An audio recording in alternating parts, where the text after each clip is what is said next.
Hello and welcome to the Dataviz Show, episode number 10. Woo! We're here to 10. Has it been 10. 10 It's already? 10. I double Sorry to checked. interrupt you, but wow. I was like, wow, 10. Yeah, 10 Sorry. already. We're here to explore current topics in data visualization, share our creative inspiration, and the tools and techniques that we are experimenting with as practicing information designers. Today, we are talking about pitches and proposals. How do you effectively pitch a data-driven story to a news outlet? How do you create a proposal for a Dataviz project, a freelance project? We are answering it all today. I am Allie Torben. We have Duncan Gear and Will Chase. Before we jump in, this show is supported by the members of the Elevate Dataviz learning community who get the opportunity to watch and ask questions live. If you would like to do that and you want to level up your Dataviz skills in a supportive community, check out elevatedataviz.com. Okay, so let's start out with pitching a little bit. Will, can you kind of give us the TLDR of what pitching a data story to a news outlet is? Like, what is that? Yeah, absolutely. I mean, it's unfortunately, I wish I could sum this up in a nice soundbite, but the truth is it could be a lot of things. But as usually what you're doing is at the bare minimum, you have an idea for a data story. And that could include, that could be anywhere from a single infographic spread all the way to a big interactive scrolling article and all of that. So there's many forms that could take. And you're taking that idea to the outlet and saying, I will work on this, and would you please publish it on your platform and then pay me for it? Yes. Thank you. That's exactly what I was looking for. In exchange of a data story for money or exposure or whatever. Duncan, what are we talking about when we say we're writing a proposal for a client? Yeah, so this is a situation which is kind of similar in that you are giving them an idea and asking, will you give me money for this idea? But it's also a little bit different because it is much more... It tends to be a lot more kind of like functional, what you are trying to do for them. You want to help them deliver something to their customers. And in the journalism case, that is specifically an interesting idea or a new insight or, a new angle on the world or something like that. But with a business, it might be something like better ways to make decisions about their business, or it could be, helping their customers understand, their relationship with the company or something like that. So it's kind of the same thing, but there are these different flavors, and they have kind of unique, they have unique qualities and unique approaches, and they're not exactly the same thing. So I'm hoping that what we'll be able to do today is tease out some of those similarities and some of those differences and talk a bit about that. Yeah, you're right. It's kind of like they're cousins.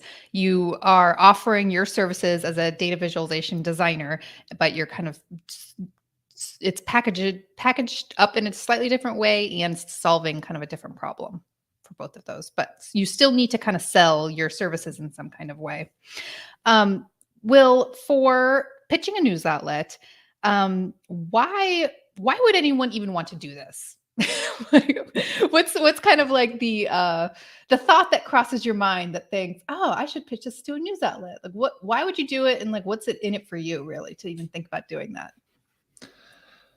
Yeah, that's a great question. I mean, the obvious answer is money. But the truth is that if your motivation is to make money, there's probably better ways to do it than writing freelance data journalism. So, that's sort of a nice to have, but I wouldn't say that's the primary driver, at least for a lot of people. I think the bigger factor is the platform and the legitimacy that it gives your work. So, it's wonderful to create personal projects. I love creating personal projects, but the truth is that if you're trying to, get a new job or impress clients and, beef up your resume, there's a certain credibility that comes with saying like article published in, National Geographic versus just here's this personal project that I made that's on my website. So it shows that a large outlet which has experienced editors and a large audience trusted you and thought your work was good enough to be worthy of their platform, essentially. Yeah, and even a small outlet, because that was one of the first things that I got published was with a local magazine, and just the fact that there was a third party that with some sort of editorial process, right, that looks at your work and is like, okay, this makes sense, this is good, this is useful. That's kind of like a nice check box in your corner. I think there's another key benefit as well, which is about audience. Like if you publish a personal project, unless you have a relatively strong following on, social media or newsletter or, whatever, otherwise it's not going to be seen by that many people, no matter how much you shout about it. But if you have the weight of a publication with its existing audience behind your work, so many more people are going to see it. It's going to have much greater reach, and it will probably have a lot more impact as a result as well, if it is kind of a kind of type of story where you want to have impact, Yeah, that's actually the way that I got my first freelance client, is that I pitched this story to a local magazine. They published it, and then a real estate agent read it and reached out to me and was like, hey, can you make some graphics for my blog? So it definitely can work that way. Yeah, it's interesting. So the way that you understood when I said what I said there about impact was actually quite differently from what I meant, but you are absolutely right as well. It can be really, really great for raising your profile. I guess what I meant by impact was more that you have more of a chance of changing the world a little bit. Yes, I have a very building my business mindset, don't I? Which is What's good. The impact on totally my business. Valid. Yeah, no, absolutely. And it is like impact in the same way, but it's impact on you rather than impact on your community or your country or the whole world if you're very lucky. Yeah. Yeah. And it's nice if you can get impact on both ways, of course. Yeah, I mean, definitely impacting the whole world is going to have a good impact on your business for sure. Sometimes, I guess. Sometimes. Hopefully. It'll have an impact. I didn't say whether it was positive or negative. Yeah, right. So I guess it's a little bit more obvious on for why you would create a proposal for a client project. So maybe we can skip that. I mean, obviously you're trying to build your business and make money and do your best work for the best clients, right? So we got that. So Duncan, can you put in perspective a little bit for us what part of the process, when would you create a proposal for a client? So I tend to create proposals for clients once we've had an initial conversation about who they are and what they're trying to achieve and who their audiences are. We've got articles on our blog that are all about kind of the process that you want to go through with a new client and the questions you should ask in that initial discovery call. But usually I come out of that discovery call with a solid idea of what they're trying to achieve. And then the next question is, right, can you put this down on paper and tell us what it's going to cost and how long it's going to take so that we can take that to, the people that make decisions at the company and get it signed off or not. So you are kind of, in some ways you are, proposing something to the person that you have been speaking to. But actually, in a lot of cases, I find that person is already persuaded. Otherwise, they wouldn't have got on the call with you in the first place. And you are actually trying to persuade their boss or their accounting department or something like that. And so it's almost sometimes a partnership kind of thing where you will work together to create a compelling pitch. And just so we're clear, in this proposal, you are not putting in any possible solutions or ideas, like specific ideas, like, hey, here's a visual or here's a sketch of what I think would solve your this is not the place to put that, right? Correct. Because no money has exchanged hands. Yeah. I mean, that's, I did that. I was going to say that's a mistake that I think probably all of us have made early in our careers, that, you solve the problem for them in the proposal. And, then maybe they pay you to execute on it or something like that. Yeah. But really the magic is in that idea. That's what's really, really valuable. And you should definitely try and hold that back. You should say, I will, here is my restatement of your problem that you have told me. Here is, the direction that I want to go in without putting in too many details. Yeah, here's my process. It can be a little bit of a balancing act. You want to show them enough that you can persuade them to hire you, but not enough that they can just take the idea and then execute on it internally.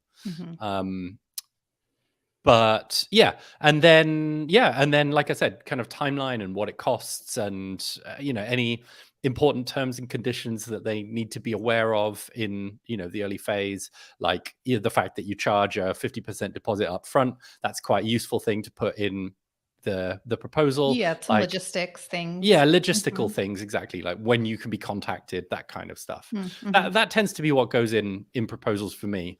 And then I will send that off, and then if they're like, yep, sounds good, then I will send over a more formal document, which I call a work agreement, which I ask them to sign, and that has here's what I'm going to do, here's when I'm going to do it, here's how much you're going to pay me, and here are all the terms and conditions and what you get for your money. Yep.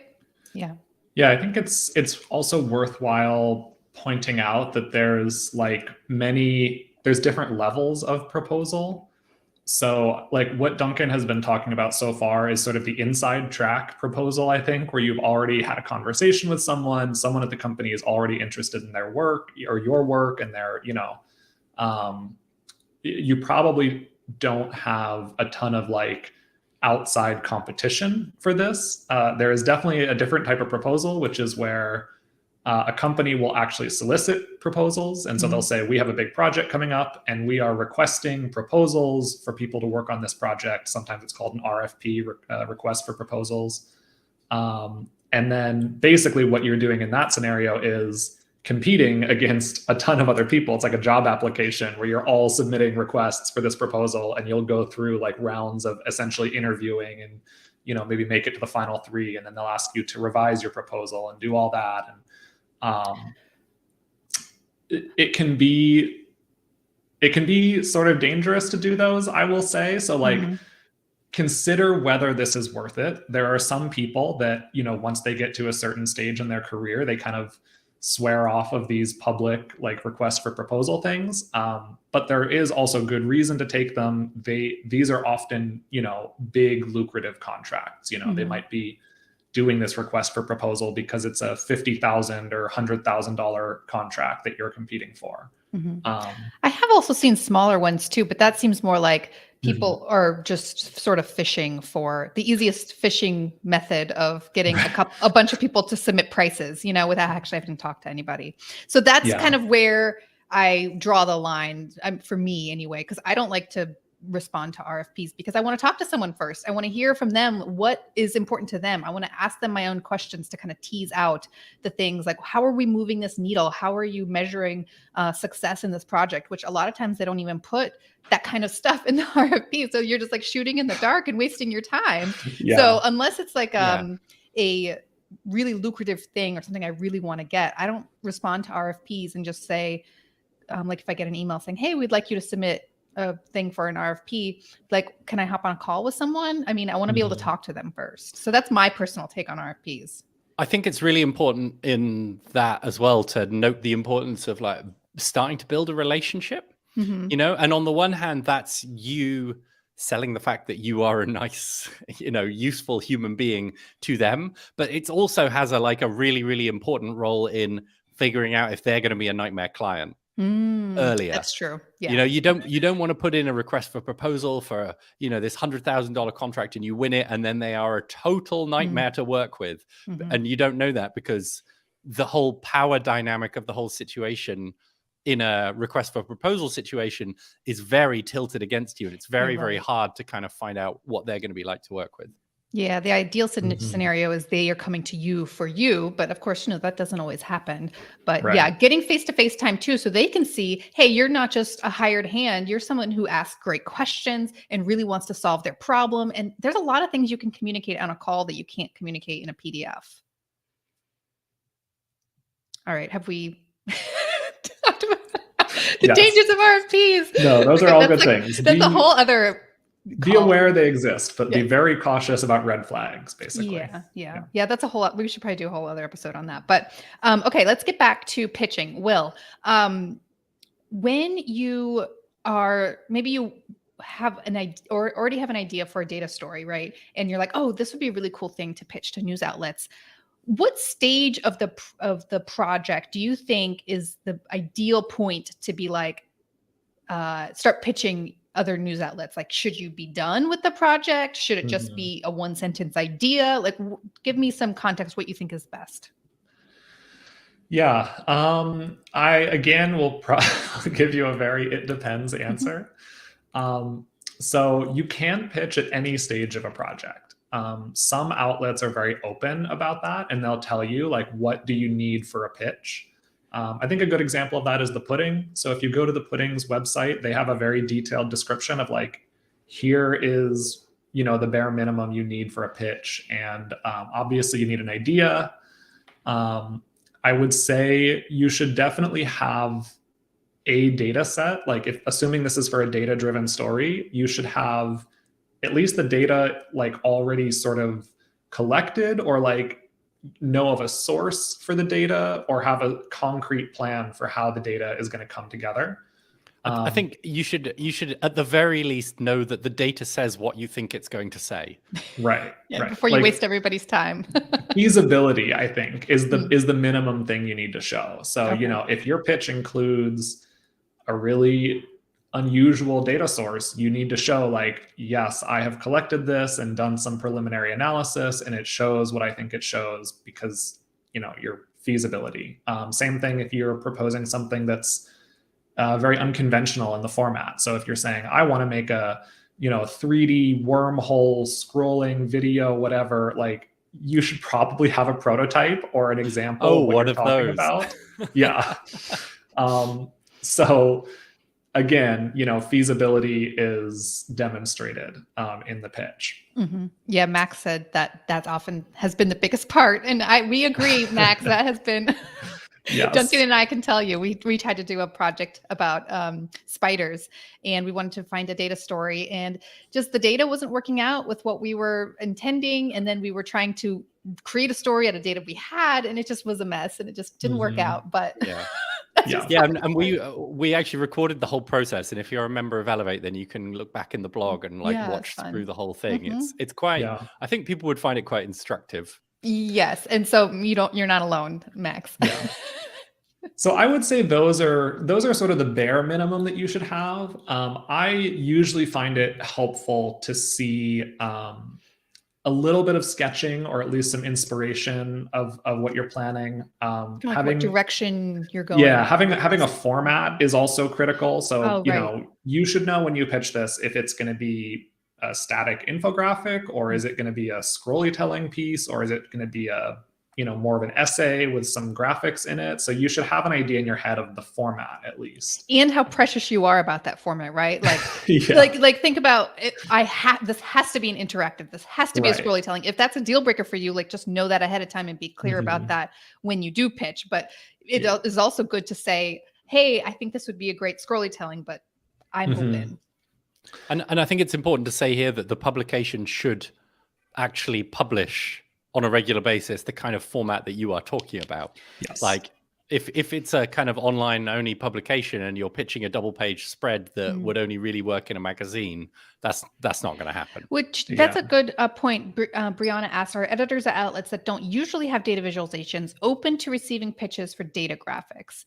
My limited experience, so the two data stories I got published in the local magazine, they don't really publish.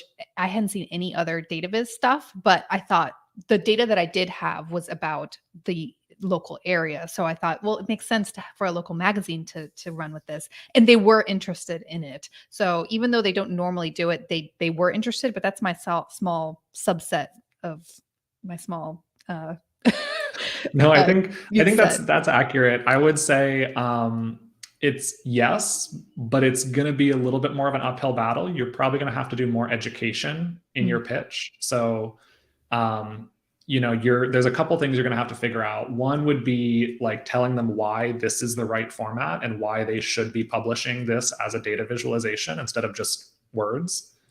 And the other would be ensuring that like technically they have the capability, or you can help them figure out how to do that within their publishing system, because every outlet, has their own what's called CMS, content management system. And so, it's and here's a secret: everybody at the magazine or newspaper or whatever will hate that content management system. Yeah, they're usually terrible. So oftentimes you'll be like, I would just like to do an infographic that is going to be like this thing, and then they'll say, well, that's not possible because we can only do embeds that are 400 pixels wide and 200 pixels tall. And you'll say, why? And they'll say, because that's what the CMS allows. So, make sure that, like, again, feasibility, sure, they would publish it if they can in the format that you're suggesting. Yeah, and actually, one of the two graphics I did, they actually didn't end up publishing the graphics. I'm remembering now. They just took the end analysis that I did and wrote it up in there like a listicle type of thing. So, but I mean, I still got the byline and whatever. So, yeah, you can't be too precious about what gets published because you don't have control. Flexibility. Yeah. That's like you said earlier, flexibility is a really key point. When I pitch stuff, I'm usually saying, I was thinking it would be like this, but we could also, do it in this other way, or we could repurpose some of this information with whatever you think is best.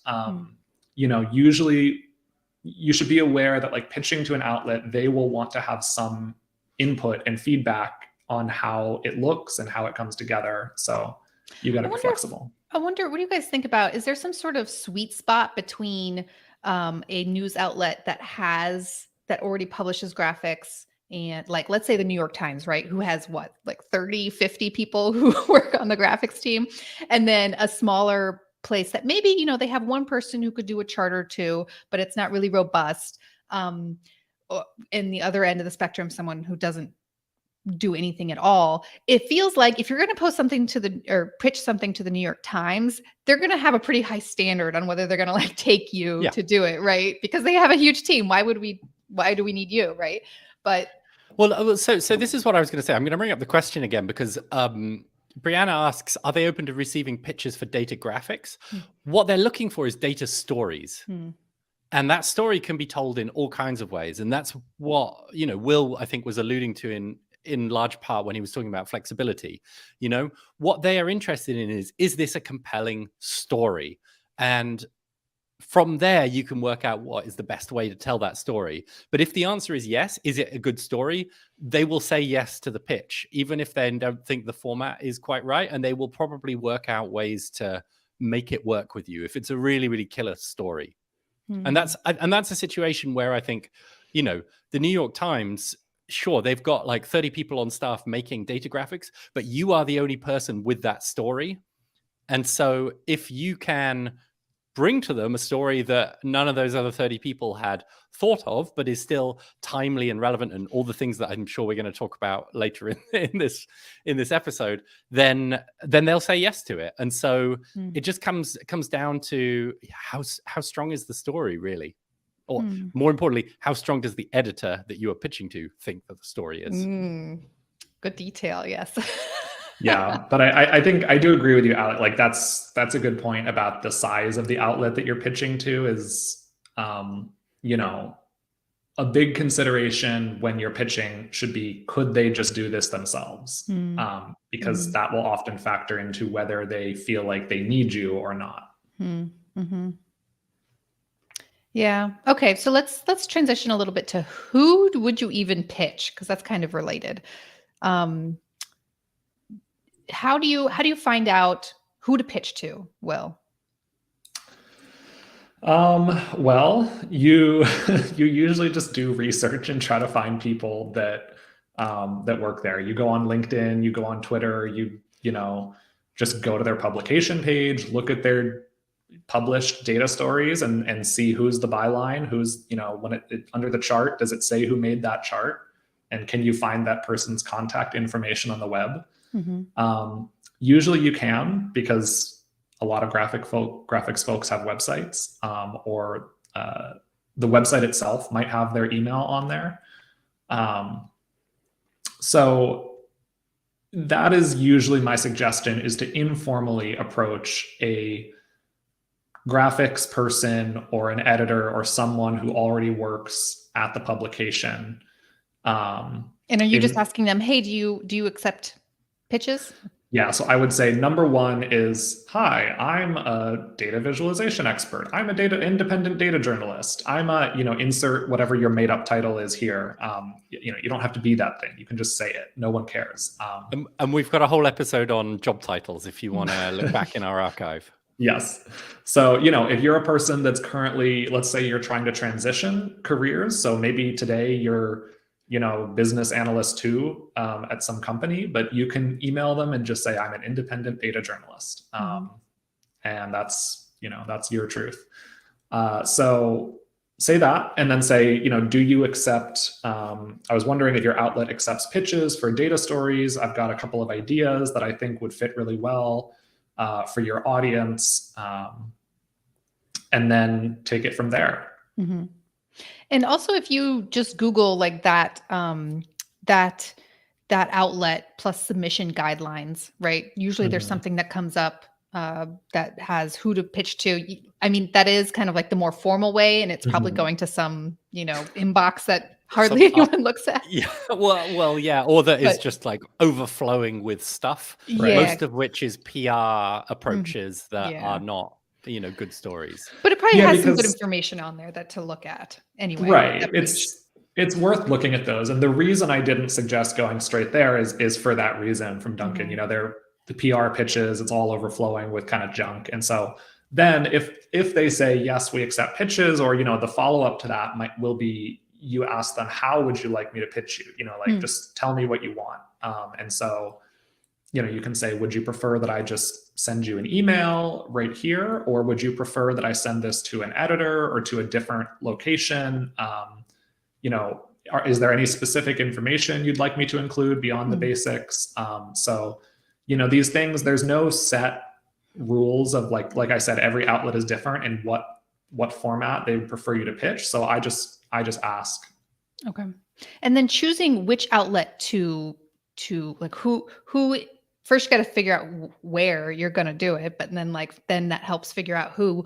But any tips on figuring out where to find a place that is a good fit for your story? I mean, I keep talking about, I like to look local first, because you have kind of that unfair advantage that someone, 100 miles away doesn't have, who's trying to pitch a story about something in your area.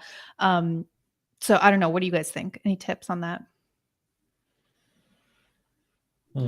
I mean, I think what you want to do is, so ideally you'll be in a situation where you are following a series of publications on a regular basis, right? And then you will have a good sense of the kinds of stories that they publish, the kinds of data stories they publish, the kinds of formats they publish. And you can very easily pick something that fits in with their, the way that they work. There's a whole wild range of ways that different publications work, depending on whether they are digital or physical or hybrid, or how who their audience is. There's as many things as you could even possibly think of, and more. And then I think that what you want to do is, the other thing that I was going to say is around time. Like if it's a physical publication, you really, really need to take time into consideration. Oh, yeah. And pitch way in advance. Yeah, like 6 to 9 months? I mean, maybe not 9 months, but a lot. three to 6 for magazines is very, very common. And it is like ideally that your story will be timely for a point, 6 to 9 months into the future, so that there is a kind of why now? And again, we're going to come on to what should be in the pitch in a minute, but there will be a kind of why should we write about this now component to it. And if it's like a physical publication, that needs to be 6 to 9 months, 3 to 6 months in the future. Yeah. I think that's a really good point, and probably a good transition maybe into like what to include in the pitch. But I would say, to Duncan's point of why now, I think the first thing to always be aware of is a couple of like, news terms and what editors are thinking about. So first would be evergreen. I mean, we all know what this means, but if you're pitching something and you say it's, a story that will always be interesting to people, regardless of what's happening in the world or the time of year, that's an evergreen story, and so it does, from their mind, it's great because it doesn't matter when they publish it, and it'll continue to draw views all year. The other thing would be if it's associated with a specific event, then you need to really be thinking about the timing, and you need to also highlight that in your pitch. So say, this is a story about the coronation of King Charles that's going to happen in May. And so that's, this is my news hook. And that's what we're trying to hit.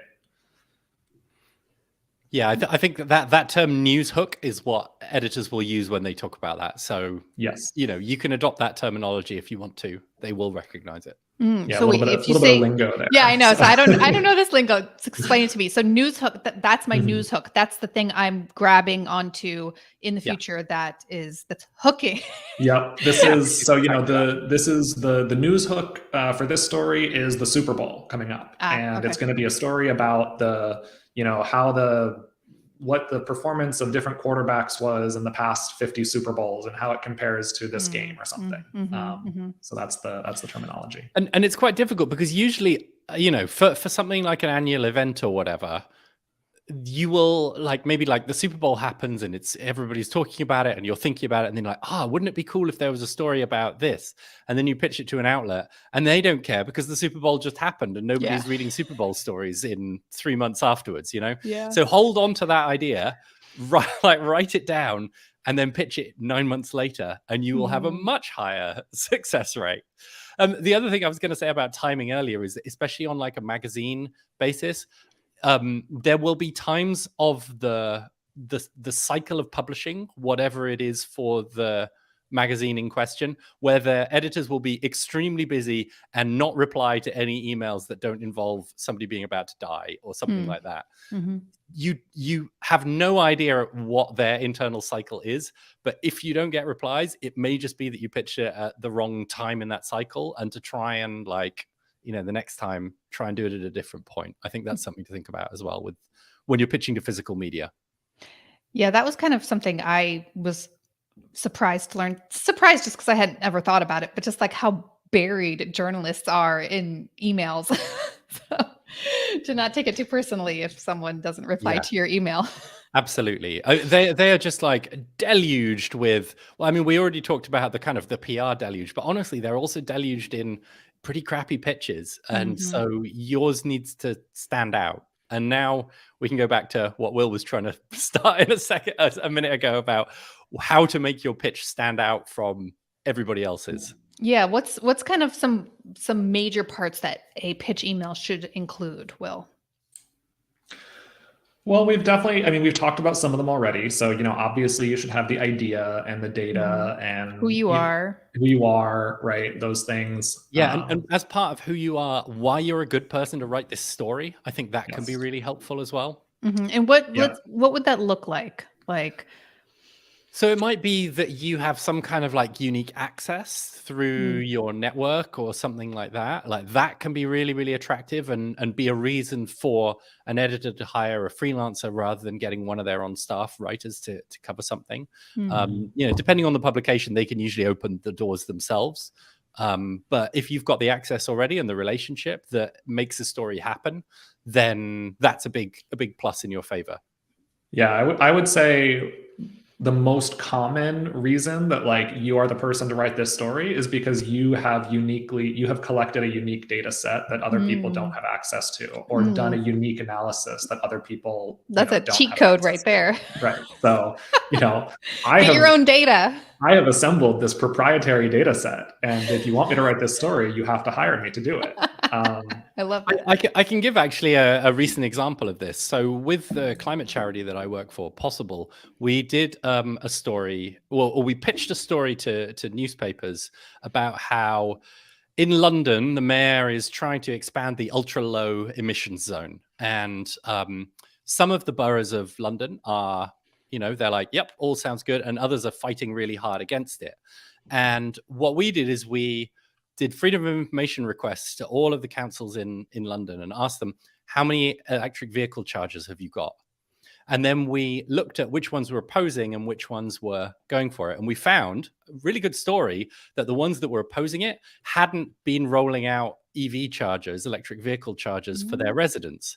So they weren't even helping them kind of transition to, cleaner, more sustainable transport. And this is a really compelling story. It's like, it's something that newspapers would be interested in publishing because it is relevant to like current news events. And it also had a database that we had done the legwork of collecting by filing all those freedom of information requests and putting the database together. It wasn't complicated data, but it was a little bit of legwork assembling it. And then we pitched it and we got it published in, a bunch of different outlets. Yeah. So I think that's a really good summary of like the beginning, your intro, and then talking about the idea itself. In the initial pitch, I would suggest that you strive to keep it as brief and to the point and very like clear as possible, because it's really easy, especially when you're excited about an idea, to kind of ramble on and write like 3 paragraphs about why this is so interesting. I'm so passionate. In all these pitches and everything, be keeping in mind that, like, again, editors have like 30 seconds maybe to look at this. Skimming, right? Skimming. So like, bolded words, like bullet points, short sentences that are right to the point. And I'm definitely going to... Even the subject line of the email is incredibly important to get right. Yeah. I'm going to do a big plug for Axios, a little bit of Axios style here. So one of the big maxims of like all of our writing is it has to have this sentence that is the why it matters, as we call it. So, okay, I want to write a story about, the like diversity within the Marvel Cinematic Universe. And okay, great. But like, why? Why does our audience care about this? Why does this matter? Why is this worthy of publication? Well, it matters because this is the biggest cinema franchise ever, and highest grossing, I'm supposed to say, and it, diversity is important for helping people to feel seen and important in media. Is that when you guys pitch internally, do you have to say that with your yes, so this is actually pitches? a good point. Internally, when we pitch within Axios, you form a pitch of 2 things, which again, it's kind of, our Axios corporate speak stuff that we like trademarked or whatever. So it doesn't have to be this, but we have to give what we call the one big thing, which is like the one sentence, why, what is the one sentence description of this story, and then the why it matters. And that constitutes a pitch for us. That one sentence description of why it matters, is that kind of a headline? Usually like that sort of one big thing is the headline. One big thing is like, truck like beds are getting smaller. Yeah. Pickup trucks are the core finding bigger and bigger. And the beds are shrinking, right? That's like the one big thing. And then, the why it matters is, okay, this matters because okay, blah, blah, blah. Gotcha. Yeah. That makes sense. So I think that, especially, and as we always say, like tying everything to the audience. So, it's not just why does this matter to me? It's like, why does the audience of this publication care about this? Yeah, and because that's the editor's whole job, is to find information that the audience is going to want to read. And if you forget that, then you're just not helping your editor help you get this story published. Exactly. Yeah. So those are a couple of tips. I think other good things to include is some mention of scope if you have that idea. So, it's good to have an idea of like, if you're writing an article, how long is this article going to be? Do you have a very short outline? Like, are you going to hit this point and that point and that point? The format, as we've talked about.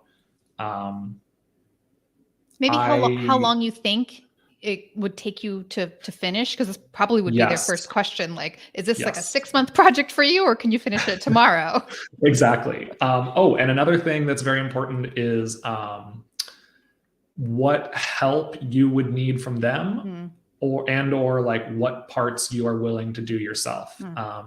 Yeah, what competencies you have and what you're going to need help with, basically.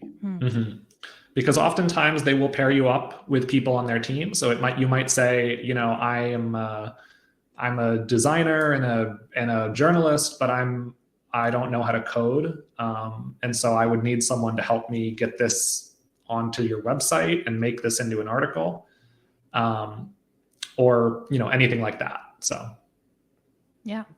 That's great. Great information. Maybe we can talk a little bit about what kind of the main stuff you would put in a project proposal, Duncan. Like for me, I do the main goals of the project as I understand them from our discovery call. A little bit about why me, just kind of like you said, a lot of times this person might already know you, but they also are sending your proposal to their boss or to their team, and they don't know you. They didn't talk to you. So just a little bit about who you are, some of your work that you have, your process. Like, here are the phases that what we do in each phase of the process.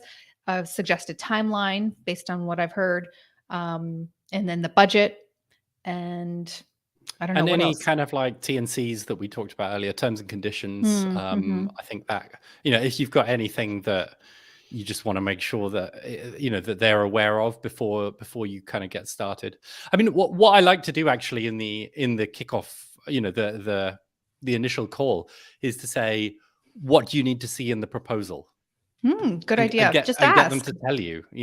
You've got them there. They are the experts in what they need to see. So just ask, and then just make sure that you fulfill those things. It's a bit like asking an editor what they need to see in your pitch. Do the same for your clients. You're right, because sometimes you won't realize there's a particular part that's super important to their boss or something that you didn't even think about. One question that I like to ask in the discovery call is, look, what would constitute a failure for this project? And then usually they just kind of give you the keys to the castle on what they did. Because if you say like, oh, what would make this project successful? They start, sometimes it's kind of for generalities. But if you say, what would make this project, like, we're looking back, we're doing a retrospective, what would make you think, hey, this project failed? And a lot of times they're like, just like blurt out the one thing you have to, and then I just put that at the top of my proposal, like, the goal of this is to. Right. Yeah, I think that's a very sort of a trick to, when you're talking to clients, is getting to those metrics. And then also, this is a bit of like, I don't want to get into the whole value pricing can of worms thing, but like continuing from there, like, okay, so if that's your metric for success, then what would be the outcome for you if we meet those metrics, like dollars and cents wise, what would that do to your business? And so this can really help you to understand, like, what is the value you're providing for them. Yeah, which is hard. It's a hard thing to uncover. Yep. I think a kind of related question that you can also ask is kind of like, what would be the difference between somebody doing an okay job on this and what would be somebody doing a fantastic job on this? And good idea. I have won competitive job interviews in the past by asking that question. Interesting. So that's a kind of like little secret weapon. You can't overuse it too much, but it's a little bit like try hard. I like goody two shoes, but I was gonna say, you have to be a little bit careful about these things, because be thinking in your, it's a little bit Socratic method, right? Which can be very annoying. So think in your head. What do you mean by Socratic method, Will? I mean, like, continuously asking questions, right? So this is something that like business coaches will often tell you to do if you're talking to clients or interviewing for a job. And it can be very useful when applied tactfully, but it can also be very annoying if not applied tactfully. Completely. Yeah, I think the thing that you're trying to look for specifically is what's the thing, like, there's a heap of information you can include in the pitches and in your proposals, but like, what's the thing that's really important to them? Because it's different for everybody. Maybe it's timeline. Maybe it's Like for them, maybe it's like, I don't care how much it costs. Like, we just need to find someone that can finish this week. You need to know. And then your first sentence is like, this is a proposal to finish your project by this week, and then they're like, she sees us. Yeah. I mean, maybe now is a good time to also mention the fact that Ali, you've recently written a book proposal and got several offers off the back of it. And book proposals are kind of like, it's different. Again, another like slightly specialist form of this trying to convince somebody to pay money for your idea job. Do you want to talk a little bit about that and how it differs from some of the things that we've talked about?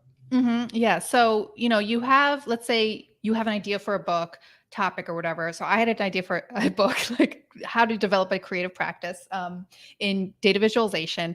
And I started fleshing out a book proposal, which some publishers have, hey, here's the format that we want your proposal in. Some don't, but generally includes like who the intended audience is for the book, which kind of what is similar to a pitch. What information about you, what your unique perspective is, like why are you the right person to write this book, similar to the pitch. But the thing that I found that was very unique to the book process is that a lot of the publishers were really concerned with my platform. Like, what's your reach? How many people, because they're in business to sell books. So they want to know, can you sell books? Like, who's listening to you? That's interesting, because that's something that a client doesn't really care about so much, unless you're a superstar, and in which case they know that already. And it's definitely something that an editor doesn't really care that much about either. But the book industry will. And some publishers were more interested in that, and others, like there's this one that had they sent me their proposal template, and it was pretty much like 90% of it was just you talking about your platform. Like, don't you care what the book's about? I guess not. So your book platform, or your platform, it was a section that I wasn't used to having to include. How you plan to promote the book, listing out like similar books, like, hey, I think this book will be kind of like this one, but then also noting how you feel like it would be different. The publication specifications, like, hey, I'm envisioning this to be a 150-page book with 50 illustrations. Just you needed to show that you have thought through that stuff. Is it in color? Is it in black and white? Is it what size of the book is it? That kind of stuff. Artwork and a table of contents, and like an artwork sample. How you would acquire that artwork. And then a few chapter samples, which was interesting. You have to write a ton of the book before you can sell the book. Yes, which I did not think was, I was not expecting that. Like, I just had the idea. Well, I got to like write the thing now, which they understand. They understand like this is probably going to change, but they want to see basically kind of what can you write, and what's the voice of this book going to be like? What's the personality of this book? So that was a really interesting process. And I submitted to about seven publishers. I got 4 responses, 3 yeses and 1 no, based on my my lack of platform. I mean, I think this is an interesting distinction between, this, like, the book proposal would be, I think, more similar to like a large client proposal where you're maybe in the second or third stage of it, because one of the things that we've sort of hinted at is these different stages. So, the initial proposal might be pretty vague and very like brief and to the point. And then, maybe they accept that and say, great, but now send us your like detailed proposal. And that's where it took me months. It took me months to do it. It's a lot of work. Yeah. Like, you're going to give your Dataviz equivalent of like, okay, the chapter breakdown, is it in color? All those kind of questions where it's really the nitty gritty of how this project is going to come together. Yeah. Yeah. And I think another difference is that you kind of sent it to 7 people at the same time, or almost the same time, right? Yeah. You definitely do not want to do that to good editors point. on publications. Yeah. Can you expand on why not to do that? I mean, so the reason why not to do it is like, what if two of them say yes at the same time? How are you going to handle that situation? Yeah, It's well, you could go very back to say awkward. one and say no, but then they're pissed and you don't want, they're And not then going to want to you'll listen to never- you anymore. Yeah, I mean, that's bridge burning stuff. Yes. So my advice would be to make a priority list of like where you would like to see your story, and who the relevant editors are, and then just go through it one by one. You know, send a pitch. If you don't hear anything back, send one follow-up email. In how long? How long? Like a week? A week? What do you think, Will? I think a week is solid. Yeah. Yeah, Send I a always tell reminder. people, send your first email. If there's no response in 1 week, send a follow-up. Hey, just checking if you saw this. And then if you don't get any response after that, it's done. Yeah, Move on. you can absolutely feel free to move on. So And if if they do you- come back to you 2 weeks later, you can say, "Oh, I'm sorry, I've already sent this to another thing," and then Okay. that's That's nowhere more near fair. as bridge burning. Okay. That makes sense. I think I think that makes sense for just in general, like business type stuff. If you give someone 2 weeks for a chance at a story and they didn't jump on it, it's like, oh, sorry, I had to move on. It's time sensitive. If you think about it, if you're doing that, it is a time, you have a news hook with it, right? And it's like you're waiting 2 weeks here, waiting 2 weeks here, waiting 2 weeks here. It can really draw out. Yeah, and that's kind of Hard. why I think it's probably best to, if you're just kind of starting on your pitching journey, start by pitching small stuff, like smaller stories that are going to be cheaper to report. And, don't pitch them a 6-month project if they've never heard of you before. Like, very few editors are going to say yes to that. Pitch something quick and easy. And I will say, sort of coming way back to the beginning of like, how far along should you be in a project? I completely agree with what Duncan has said. One way to circumvent that is if you do have that 6-month project and you want to pitch it, but you don't have a lot of experience yet, you can just build the entire thing like a personal project. And then in your pitch, you can be like, I made this thing. Would you like it? Yep. And of course, that's tons of spec work for you on the one hand. You have But to on the want other to do hand, it already. You have to want to do it already. And but on the other hand, if everybody says no, you can still just publish it as a personal project, as a portfolio piece, and it still has a lot of value for you in that way. Yeah. It might, if you're thinking long term, like, hey, I have this big project on my mind and I want to be able to publish it to this outlet. Maybe a good idea would to be think of a smaller story, like you said, Duncan, and then pitch it to the outlet so you can have that relationship, because it's so much easier to get an answer when you haven't really, like, you delivered on work for somebody already, and then now you have this bigger project. They're going to email you right back, and you have a higher chance of success. And going back to what you said earlier, Will, finding someone specific to email rather than going to that general submission box, you probably will get a response sooner, so you can get the no quicker and move on to the next one, right? Right. Yes. Yeah, and I think it's also probably worth thinking, if you do have a 6-month project, like, can you break it down into some smaller stories? Like, is there a small, like, little newsy thing that you can pull out of it relatively early on, sell that through, and then if that is a success, you get a good response from an editor and they run it or whatever, you can come back to them and be like, oh, and by the way, I'm working on this larger scale project around this. Is that something you're interested in? And there you've got a very, very warm lead, and it's much easier to get a positive response. Yeah. I mean, I always tell people to think of those, if you have a big project and you're planning on pitching it, definitely think of getting it published as like a bonus, essentially. It should be something you would do on your own already. And you also should not be expecting to make like any basically the bigger your project, the less profit you're going to make from it, because it's kind of similar with books. Like, if you write a 300-page novel, it's not going to sell for much less than like a 1,000-page novel. But it'll take you a lot less time to write. And it's the same thing with projects. If you do a 1-month project, you'll get the same fee from a news outlet as you will for a 6-month project. They're not going to pay you 6 times more. Yeah, they just don't have the budget. They're like, hey, I worked for 6 months on this project. Can you pay me $50,000 like a salary? Like, no. That's not going to happen. I mean, I guess the difference is that you might be more likely to get a yes on a project because you've put more work into it and the story is going to be better. Yeah, So just your that's expectations the need to calculus. be aligned. Yeah, and speaking of expectations, I'd just kind of like to ask you both, what do you think is a decent hit rate? It's low, isn't it? You mean just like a positive response from just a any pitch? response? Any response. Let's say any response first. And positive responses is. I see. I think like any response, maybe under 25%. Any response. I just want to kind of like calibrate people's expectations. Yeah. Any response, yes or no, like less than 25%, maybe. Yeah. On a good day. I don't know. It's hard to put a number to it, but I'll just agree with Ali on that one. It's not a lot.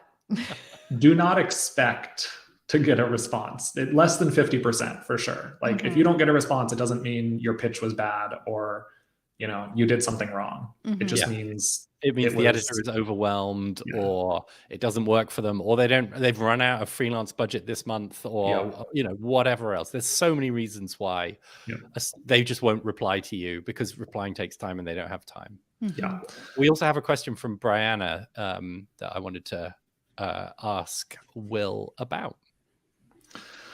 What's important to put in the subject line of a pitch email? What do you like to see? I mean, I don't receive a lot of pitches, so I don't know. People don't pitch me very often.